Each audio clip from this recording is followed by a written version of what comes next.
Olá, que a graça e a paz de Deus nosso Pai, de nosso Senhor e Salvador Jesus Cristo sejam com todos. É uma alegria poder mais uma vez estar aqui para estudar com você a Palavra de Deus. Hoje nós vamos estudar o tema de número 122, que tem como título Andando na Luz. E é interessante que para eu gravar esse vídeo com você, eu preciso colocar uma luz aqui, senão o vídeo fica com pouca luminosidade, por isso que aparece aqui nessa parte aqui dos livros, aparece esse brilho maior, né? Se eu apagar aqui, olha, por exemplo, olha como é que fica. Então, só uma curiosidade aí para a gente ilustrar o estudo que faremos agora nesta ocasião, que significa andando na luz. O que é a luz, segundo as Escrituras? E como nós podemos andar na luz? Para responder essas e outras questões, das 18 que estudaremos através deste estudo, eu convido a você que se ajoelhe juntamente comigo para orarmos ao nosso Deus.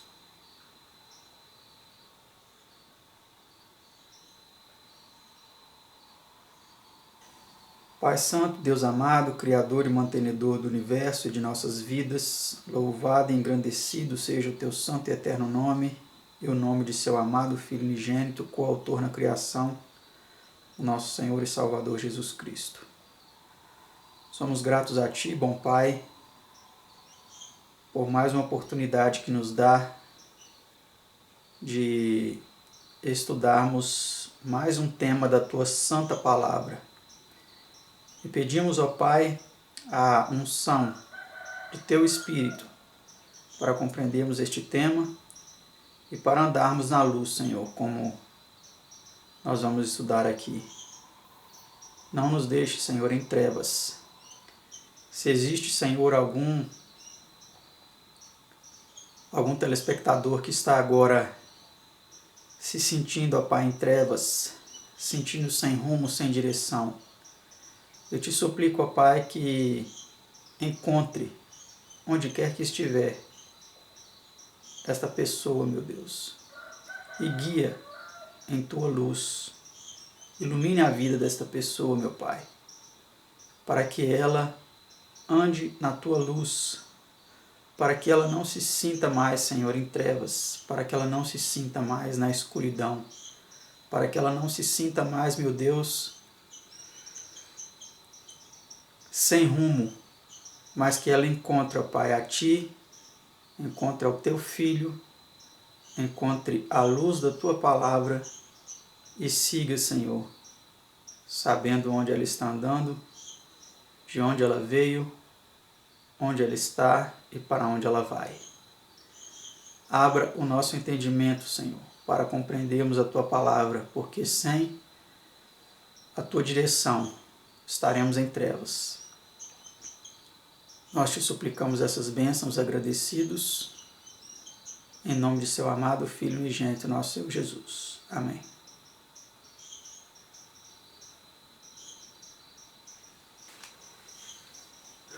Então nós temos aqui em nosso estudo a primeira pergunta que diz assim: por que é importante que andemos na luz quando ela nos atinge?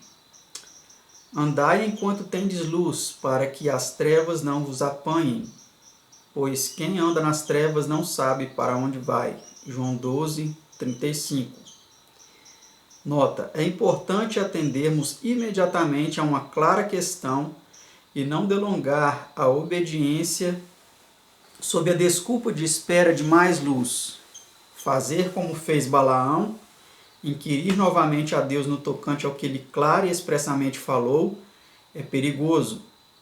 Tampouco deveremos, como fizeram os incrédulos judeus, pedir um sinal do céu para convencer-nos de que devemos obedecer à palavra escrita. Falou Deus? É a sua palavra? Então obedecei. não insulteis o céu com a pergunta sobre se é acertado obedecer. Se a pessoa obtém resposta a essas questões, é provável que seja uma permissão para seguir a maneira de escolha pessoal, continuando na desobediência, cujo fim é a morte. Ver 1 Reis 22, 1 a 36 e Ezequiel 14, 1 a 5.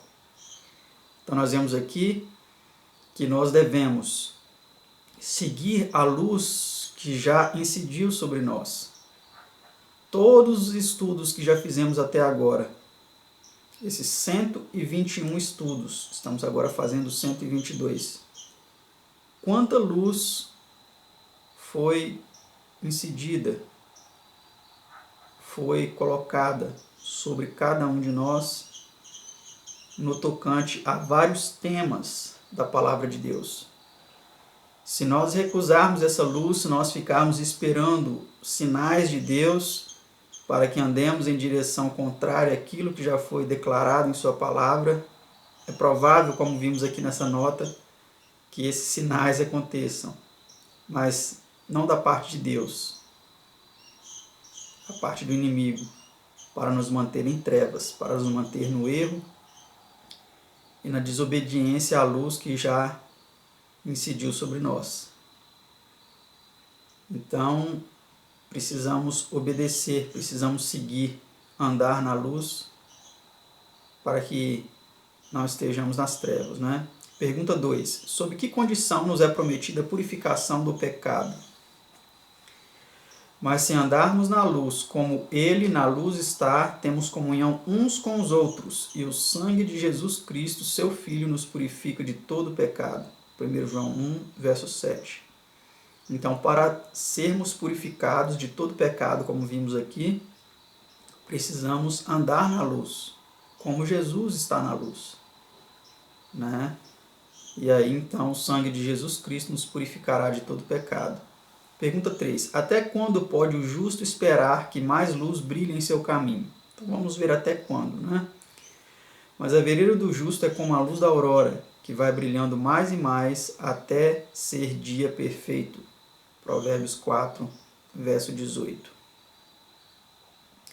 Então, Deus ele concede luz, né, a cada um de nós, e essa luz ela vai brilhando gradativamente sobre a nossa vida, até as coisas ficarem bem claras, como o dia, para que nós possamos andar, né? Então, precisamos observar essa luz, nos atentar para essa luz, e assim nós conseguiremos saber, né, quando devemos prosseguir. Pergunta 4. Para quem é semeada a luz? A luz semeia-se para o justo e a alegria para os retos de coração. Salmo 97, verso 11. Nota.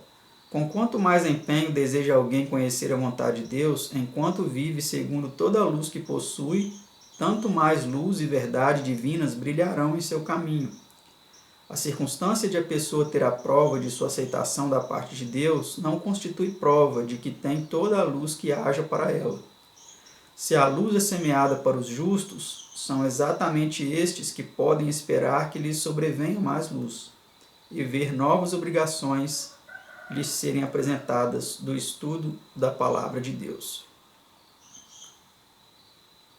Então nós vemos aqui que aquele que é justo, né, que já procura seguir a justiça que foi apresentada a ele em alguns pontos da palavra de Deus, se ele procura seguir de forma justa, de forma correta essa luz que já recebeu, então Deus lhe concederá mais luz. Agora, se o conhecimento que Deus te deu você não está seguindo, se você está desprezando, se você está espezinhando este conhecimento, esta luz, dificilmente Deus te concederá uma nova luz, porque aquela que Ele já te concedeu, você não está andando nela. Por isso que a palavra diz que a vereda do justo é como a luz da aurora, que vai brilhando mais e mais, até ser dia perfeito. Então, se você não está seguindo a pouca luz que Deus já te concedeu, esse dia perfeito nunca vai chegar na sua vida, você vai viver em trevas, porque a luz gradativa que está sendo dada a você, você não está utilizando, você não está obedecendo, não está se servindo dela. Pergunta 5. A quem foi dito por um anjo de Deus que o seu procedimento agradava ao Senhor? Este, quase à hora nona do dia, viu claramente numa visão um anjo de Deus que se dirigia para ele e dizia: Cornélio. O qual, fixando os olhos nele, muito atemorizado, disse: Que é, Senhor? E disse-lhe: As tuas orações e as tuas esmolas têm subido para a memória diante de Deus. Atos 10, 3 e 4. Então esse personagem era Cornélio, né? Um centurião romano que estava seguindo a luz que ele já tinha, que estava praticando, que estava sendo generoso com os pobres, né? Que estava orando a Deus, e tudo isso Deus estava notando, né? Deus respondeu, enviou um anjo e depois enviou Pedro a ele, né? Pergunta 6. Em vista de o procedimento de Cornélio haver agradado a Deus, era isso prova de que ele nada mais tinha para aprender ou fazer? Essa pergunta é uma pergunta muito interessante, porque você pode ser tentado a pensar que por estar agradando a Deus e por Deus já ter falado algo com você, você não precisa melhorar. Pelo contrário, nós precisamos crescer cada dia mais no conhecimento da vontade de Deus. Vamos ver a resposta a essa pergunta. Agora, pois, envia homens a Jope e manda chamar a Simão, que tem por sobrenome Pedro. Este está hospedado com um certo Simão, curtidor, que tem a sua casa junto do mar. Ele te dirá o que deves fazer. Atos 5, 5 e 6. A razão de o Senhor haver favorecido Cornélio com uma visita de um dos seus anjos não estava em que Cornélio conhecesse perfeitamente o caminho da salvação, mas em ver o Senhor nele desejo sincero de obter mais luz e espírito voluntário para cumprir todo o requisito conhecido. Esse espírito era agradável a Deus, e ele, portanto, abriu o caminho para que Cornélio aprendesse de Pedro toda a verdade, a fim de poder ser salvo. Deus nunca muda, ele faz o mesmo agora com as pessoas devotas e sinceras. Todos podem agora receber mais luz, se, como Cornélio, a buscarem e estiverem dispostos a nela andar. Se ela é desprezada, se essa luz é desprezada, né, tornam-se culpados perante Deus e serão deixados aos maus tratos do inimigo. É muito perigoso desprezar a luz que você já tem, né? Você já recebeu a luz sobre vários temas aqui, volto a repetir, do sábado, da observância dos mandamentos, né?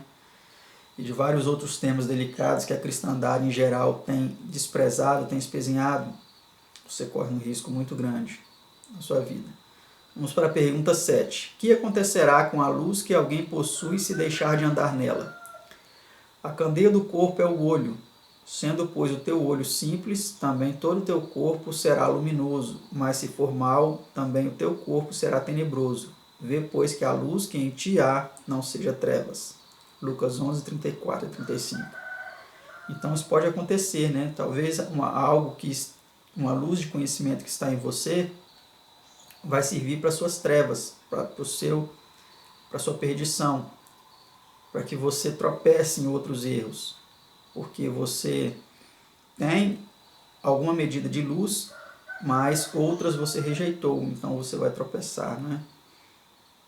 Pergunta 8. Por que disse Cristo que permanecia o pecado daqueles que o rejeitavam? Disse-lhes Jesus: Se fosseis cegos, não teríeis pecado, mas como agora dizeis, vemos, por isso o vosso pecado permanece. João 9, 41. Com o aumento da luz vem também maior responsabilidade. O dever está sempre em proporção com a luz e os privilégios que alguém possui. A verdade presente sempre traz consigo o dever presente. Ver o estudo sobre a verdade presente, temos 130. Então nós vemos aqui que os líderes, né, eles são os mais responsáveis, porque a eles foi confiada uma grande quantidade de luz e eles ainda devem ministrar essa luz a outras pessoas. Por isso que as repreensões são mais duras para os líderes, né? O juízo será mais duro para os líderes, para aqueles que estão ministrando as pessoas, porque eles podem acarretar a perdição, o descaminho de muitas almas, né? Pergunta 9. Por que são condenados os que não vêm para a luz? E a condenação é esta, que a luz veio ao mundo, e os homens amaram mais as trevas do que a luz, porque as suas obras eram más. São João 3, verso 19. Então essa é a condenação, né? Jesus veio a este mundo, ele é a luz do mundo, e as pessoas o rejeitaram, né? E preferiram andar nas trevas. Pergunta 10. Se alguém está realmente buscando a verdade, o que ele fará? Mas quem pratica a verdade vem para a luz, a fim de que as suas obras sejam manifestas, porque são feitas em Deus. João 3, verso 21. Então é isso que ela fará, né? Ela virá para a luz, ela não ficará nas trevas do engano, do erro, da má interpretação das Escrituras, da má compreensão das Escrituras. Pergunta 11. Que serão por fim levados a crer os que rejeitam a luz e a verdade? Olha que interessante essa pergunta, né? Então vamos ver o que acontece com aqueles que eles rejeitam a luz, a verdade, né? Vamos ver o que eles passam a crer. E por isso Deus lhes enviará a operação do erro, para que creiam a mentira, para que sejam julgados todos os que não creram a verdade, antes tiveram prazer na iniquidade. 2 Tessalonicenses 2, 11 e 12. Então chegará um momento que essas pessoas vão receber a operação do erro enviada por Deus. Deus vai permitir que o inimigo engane essas pessoas porque elas recusaram a verdade. Então é muito perigoso você recusar a luz, a verdade que tem sido transmitida a você. Você corre um sério risco, né, de aceitar a mentira como se ela fosse verdade e depois, quando já for tarde demais, ver que você foi enganado. Vamos para essa nota aí no nosso estudo. O oposto da luz são as trevas, o oposto da verdade é a mentira. Para quem rejeita a luz e a verdade, só restam as trevas e o erro. Deus é algumas vezes representado nas Escrituras como a enviar aquilo que ele permite que aconteça, né? Salmo 81, 12, 1 Reis 22, 20 a 23 e Romanos 1, 21 a 28. Então, não que Deus envie o erro, né? Não que Deus envie a operação do erro, mas é que ele permite que Satanás e seus anjos enganem aqueles que rejeitaram a verdade. Então, por isso que é dito que muitas vezes algo que ele permite é como se ele estivesse enviando, né? É isso que a nota quis dizer. Pergunta 12. Quem é a luz do mundo? Essa é uma pergunta fácil, simples, né? Falou-lhes, pois, Jesus outra vez, dizendo: Eu sou a luz do mundo. Quem me segue não andará em trevas, mas terá a luz da vida. João 8, versículo 12. Então, nós temos que seguir a Jesus. Não temos que seguir líderes religiosos, não temos que seguir o pai ou a mãe, ou o esposo ou a esposa. Não, ninguém. Nós temos que seguir a Jesus. Procuremos conhecer a Jesus, estudar a palavra de Jesus, né, para que possamos assim saber o nosso dever. Pergunta 13. Como devemos andar em Cristo? Como, pois, recebestes o Senhor Jesus Cristo, assim também andai nele. Colossenses 2, versículo 6. Né? Devemos andar em Cristo é andar conforme ele andou, né? Fazer a vontade do Pai assim como ele fez. Pergunta 14. Que nos deu Deus para guiar os pés no reto caminho da verdade e do dever? Vamos ver o que ele nos deu, né? Lâmpada para os meus pés é a tua palavra e luz para o meu caminho. Salmo 119, verso 5, ver Provérbios 6, verso 23. Então ele nos deu a sua palavra. Ninguém terá desculpa naquele grande dia de dizer: eu não sabia, eu fui enganado pelo meu pastor. Não. Deus colocou a oportunidade que você tem aí de ter a Bíblia nas suas mãos. Ela é a luz, é a lâmpada para iluminar o caminho onde você deve andar. Você deve estudá-la por sua própria conta. E buscar de Deus iluminação, orar a Deus pedindo que abra os seus olhos para que entenda a sua palavra. E ele vai fazer isso. Mas se você não pedir, você vai ser enganado, você vai viver em trevas. Pergunta 15. Que dá a exposição da palavra de Deus? Vamos ver o que a exposição da palavra de Deus nos dá.